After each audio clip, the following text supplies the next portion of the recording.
GMA Weather. Serbisyong totoo ng GMA News. Hi, good morning Susan at good morning mga kapuso. Holiday po ngayon. Ano man ang inyong lakad, lalo na dito sa Metro Manila ngayong araw, dapat may ready po kayong payong. Base kasi sa datos ng The Weather Company, may tataas ang tsansa ng ulan simula ngayong hapon, lalong-lalo na mamayang gabi na kung saan posible po yung thunderstorm.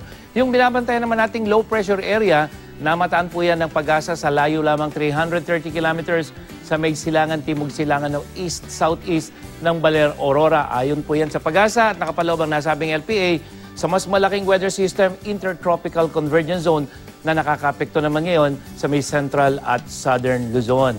At sa loob nga ng linggong ito, unti-unti pong mawawala yung sirkulasyon na yan, yung low pressure area, at muling iihip na naman yung iba't ibang hangin ang gagaling sa silangan at dyan sa may timog kanluran. Silipin naman natin ang magiging ilagay ng panahon sa iba pang bahagi ng Luzon. Ngayong Lunes, asahan pa rin ang mga pagulan, lalo na sa hapon, dyan sa may northern, lalong-lalo na sa may central, at dyan sa ilang bahagi ng southern Luzon, particular na dyan sa may Quezon area. Sa Bicol Region, asahan pa rin po ang mga pagulan, lalong-lalo na sa hapon.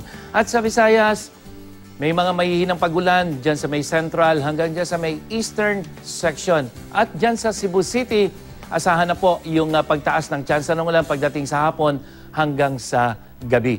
Sa Mindanao, may mga pagulan din dyan sa may Sulu Archipelago hanggang dyan sa may Zamboanga Peninsula.